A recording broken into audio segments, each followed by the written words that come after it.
Highway 27, a ribbon of asphalt slicing through the heart of America.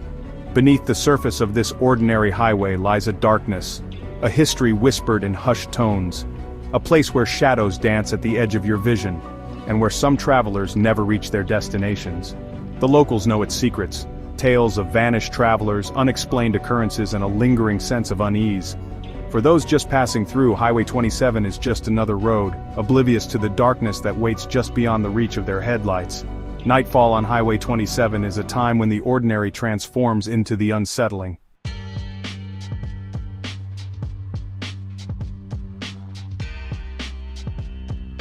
He stood there, a beacon of warmth in the growing chill of the evening, a hitchhiker, his face etched with a disarming smile.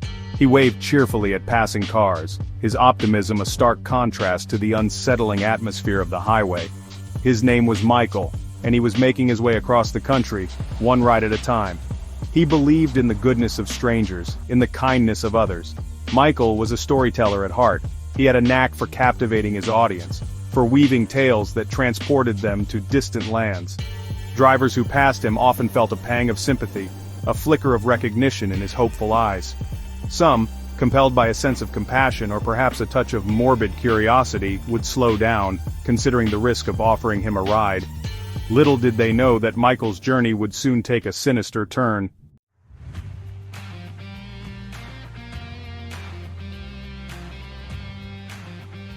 The sun sank lower in the sky, casting long shadows that stretched across the asphalt. The air grew colder, a harbinger of the approaching night. The traffic on Highway 27 was a steady stream of anonymity. Cars and trucks roared past, their occupants lost in their own private worlds.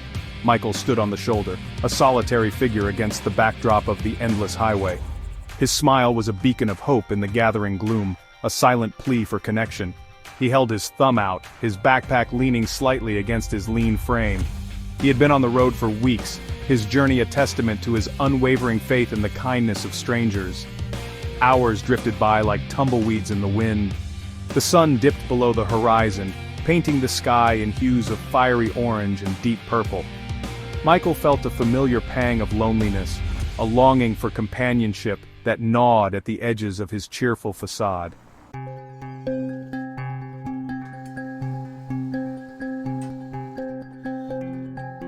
A rusty pickup truck slowed to a stop beside him, its engine sputtering like a tired animal. The driver, a burly man with a face etched by years of hard living, leaned out the window. "Where you headed, son?" he asked, his voice gravelly. Michael, heartened by this unexpected stroke of luck, slung his backpack over his shoulder and approached the truck. "Heading west," he replied, his smile widening.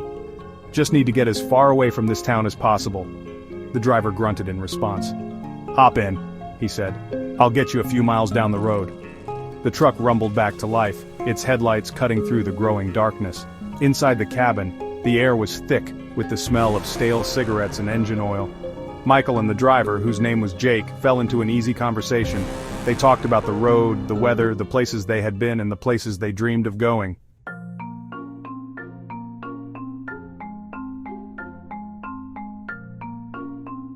As the miles slipped away, the conversation turned to the legends and lore of Highway 27. Jake, his voice low and conspiratorial, shared stories he had heard from other truckers, tales of phantom hitchhikers, vanishing vehicles, and strange lights in the sky. He spoke of a particular stretch of road just a few miles ahead, where a sense of unease seemed to hang in the air like a shroud.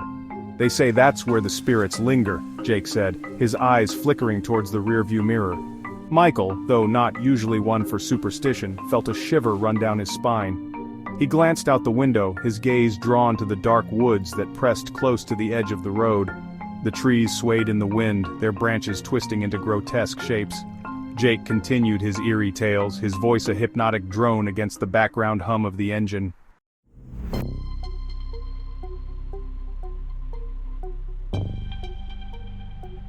Jake brought the truck to a stop on the shoulder, the sudden silence deafening after the drone of the engine. They were parked across from an abandoned gas station, its skeletal pumps standing like silent sentinels. The building itself was a dilapidated husk, its windows boarded up, its paint peeling. Weeds sprouted from cracks in the pavement, reclaiming the land that progress had left behind. "This is it," Jake said, his voice barely a whisper. "This is as far as I go." Michael, his senses on high alert, felt a surge of unease. The stories, the darkness, the eerie silence all conspired to create an almost unbearable tension. He fumbled for the door handle, his heart pounding in his chest. "Thanks for the ride, Jake," he said, his voice sounding strange and distant to his own ears. "I appreciate it." Jake nodded, his face unreadable in the dim light. "Be careful out there, son," Jake said, his voice a low rumble.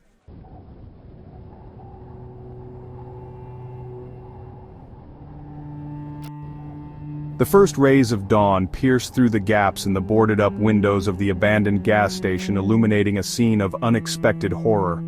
A young woman, her jogging suit still damp with dew, stumbled upon a sight that would forever be seared into her memory. Lying near the rusted gas pumps, his face pale and lifeless, was Michael. Her scream, sharp and piercing, shattered the stillness of the morning. She fumbled for her phone, her fingers trembling as she dialed 911. The wail of sirens soon shattered the morning calm, their urgency a stark contrast to the stillness of the crime scene.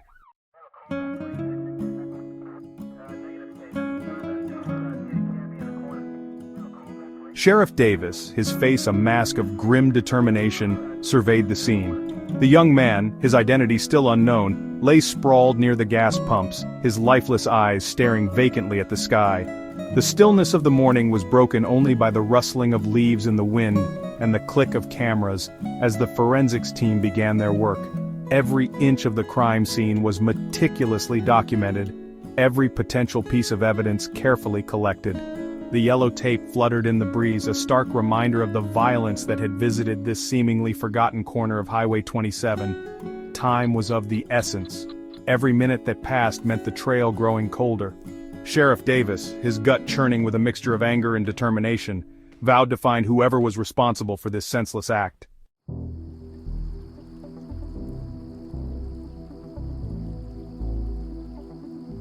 News of the discovery spread through the small town like wildfire.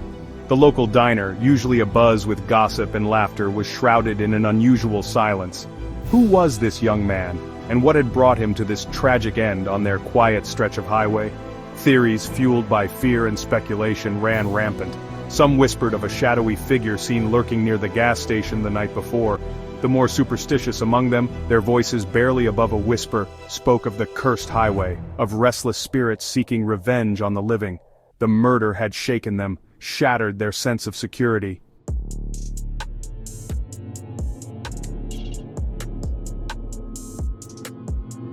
Fear, like a virus, spread through the community. Parents kept their children close, their eyes scanning the streets with a newfound wariness.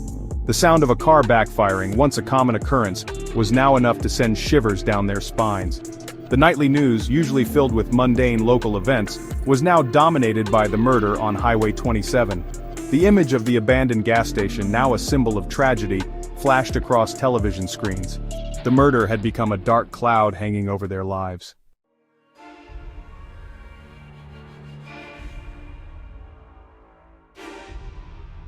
Days turned into nights, each one marked by a growing sense of frustration and despair. The investigation seemed to hit one dead end after another. Every lead Sheriff Davis and his team pursued led to a maze of false hopes and shattered expectations. The driver of the pickup truck, Jake, was located, but his gruff demeanor hid a genuine sadness upon hearing about Michael. He cooperated fully with the investigation, his alibi for the night of the murder checking out. While he provided some insight into Michael's state of mind, he offered no concrete leads. The abandoned gas station, despite yielding a few promising clues initially, offered little in the way of concrete evidence. The killer, it seemed, had vanished into thin air, leaving behind a trail of sorrow and unanswered questions.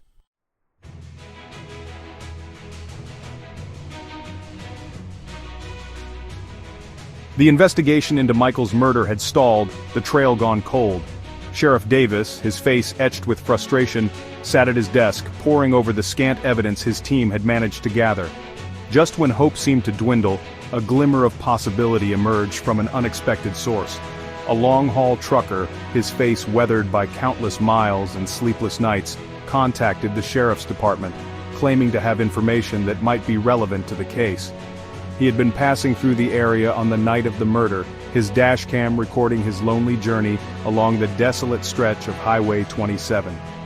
The trucker, a man named Frank, described his encounter with Michael at a truck stop a few hours before the estimated time of death. He had shared a meal with the young man, struck by his infectious optimism and thirst for adventure. Frank had been troubled by Michael's casual mention of accepting a ride from a stranger.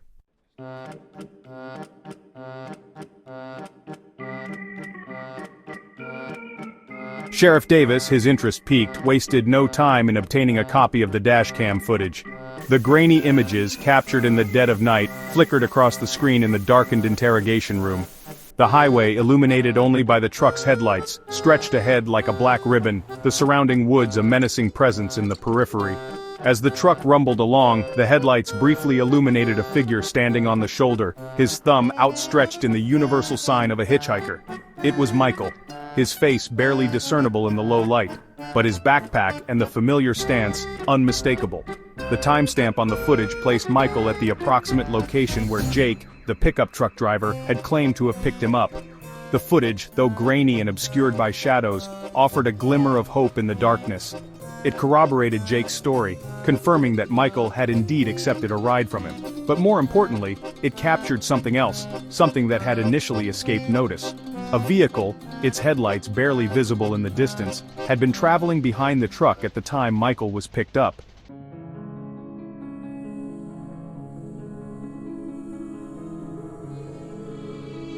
Section 3. A figure in the shadows. Sheriff Davis, his eyes narrowed in concentration, rewound the footage and played it back frame by frame, his gaze fixed on the distant vehicle. The images, though blurry, were clear enough to make out the silhouette of a dark-colored sedan, its headlights casting an eerie glow on the desolate highway. The sedan had been traveling at a distance, maintaining a steady pace behind the truck, almost as if it were observing, waiting for an opportunity. "What is this?" the deputy whispered, his voice barely audible in the hushed intensity of the room. "Who else was out here that night?" Sheriff Davis, his intuition screaming at him that this was no coincidence, felt a surge of adrenaline. The sedan, a phantom in the darkness, held the key to unraveling the mystery of Michael's murder. It was a witness, a silent observer to the events of that fateful night, and it might be the only one who could lead them to the killer. "Find out everything you can about this vehicle," Sheriff Davis said, his voice low and urgent. "Run the plates, check traffic cameras, contact local dealerships. I want to know who was behind the wheel that night." The hunt was on.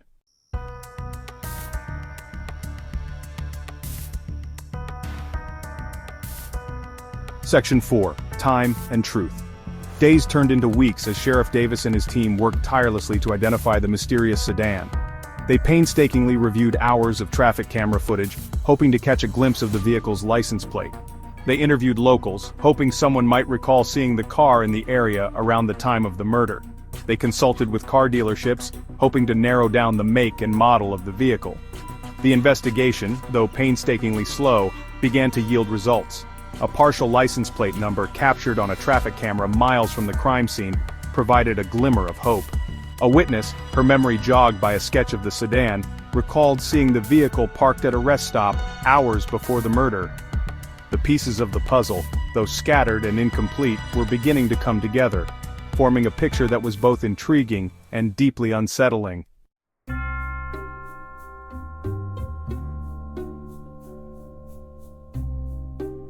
Section 5. A chilling revelation. The partial license plate number, traced through a labyrinthine network of databases and records, led Sheriff Davis and his team to a nondescript suburban home on the outskirts of a town miles from Highway 27. The registered owner of the vehicle, a man named Robert Miller, had no criminal record, no known connection to Michael, and no apparent reason to be anywhere near the desolate stretch of highway on the night of the murder. Robert Miller, a seemingly ordinary man living an ordinary life, had flown under the radar, his secrets hidden behind a facade of normalcy. But Sheriff Davis, his gut instinct screaming at him that something was amiss, knew that appearances could be deceiving.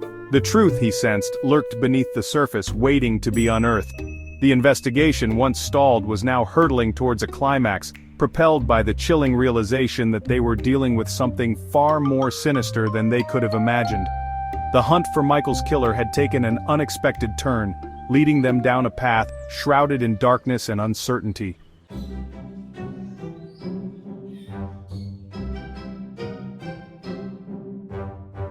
The quiet suburban street stood in stark contrast to the desolate highway where Michael had met his end. Neatly manicured lawns and freshly painted houses lined the street, their windows reflecting the bright afternoon sun. Children's bicycles lay scattered on sidewalks and the sound of a lawnmower hummed in the distance. It was a picture of normalcy, a world away from the darkness that had consumed Michael's life. Sheriff Davis and Detective Ramirez parked their unmarked car across the street from Robert Miller's residence, their eyes scanning the seemingly idyllic setting for any sign of anything out of place. The house, a modest two-story colonial, fit seamlessly into its surroundings. A basketball hoop adorned the driveway, and toys lay scattered on the porch, suggesting a life untouched by violence or despair. The detectives, their faces hardened by years of dealing with the underbelly of society, knew better than to be fooled by appearances. They had seen firsthand how easily evil could hide behind a mask of normalcy, how the most heinous acts could be committed by those who seemed the most unremarkable. As they approached the front door, Sheriff Davis couldn't shake the feeling that they were stepping into the lion's den, that behind the facade of suburban tranquility lurked a darkness that was about to be revealed.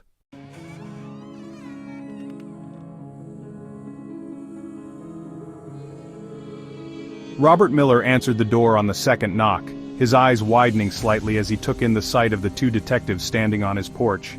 He was a man of average height and build, his thinning hair and slight paunch hinting at the passage of time. He wore khakis and a neatly pressed polo shirt, the picture of suburban respectability.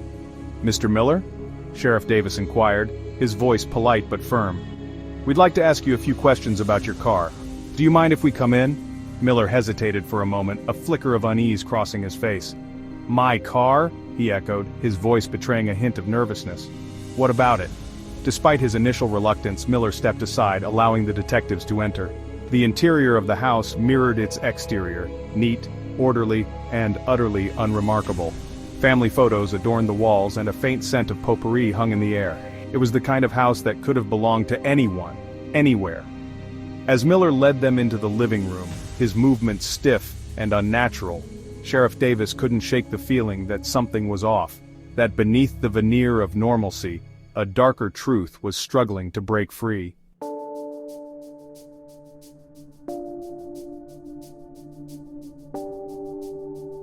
The interrogation room was small and sparsely furnished, its bare walls and fluorescent lighting creating an atmosphere of sterile detachment.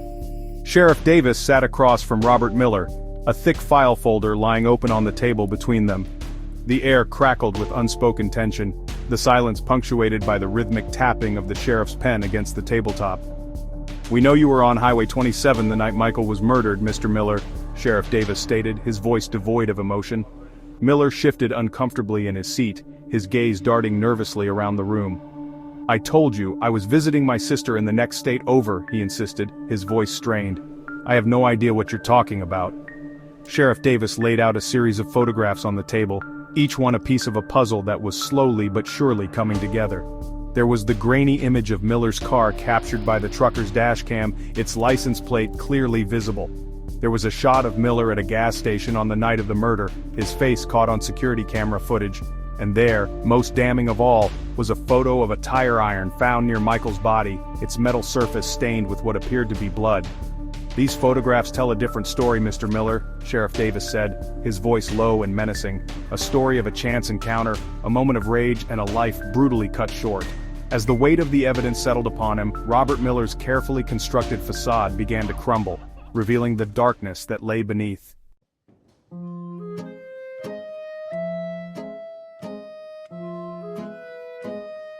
The trial of Robert Miller was a somber affair, a stark reminder of the fragility of life and the darkness that can lurk beneath the surface of ordinary lives. The prosecution presented a compelling case, weaving together the threads of circumstantial evidence. The dashcam footage, the gas station security tapes, the tire iron found near Michael's body. Each piece, seemingly insignificant on its own, formed a damning tapestry of guilt when viewed together. Miller, his face now etched with a weariness that spoke volumes, maintained his innocence throughout the trial. His defense attorney argued that the prosecution's case was built on conjecture and coincidence, that there was no direct evidence linking Miller to the crime, but the jury, their faces etched with the weight of their decision, remained unconvinced. The guilty verdict echoed through the courtroom, a heavy silence falling over the room, as the weight of the judgment settled upon everyone present. For Michael's family, the verdict brought a sense of closure, a confirmation that justice, though delayed, had been served. But it also brought a profound sadness, a reminder that no verdict could ever truly erase the pain of their loss, the emptiness left by Michael's absence. The echoes of the trial reverberated through the small town, a chilling reminder that evil could touch even the most idyllic of communities. The fear that had gripped the town slowly began to dissipate, replaced by a quiet grief, a shared sense of loss for a life cut tragically short.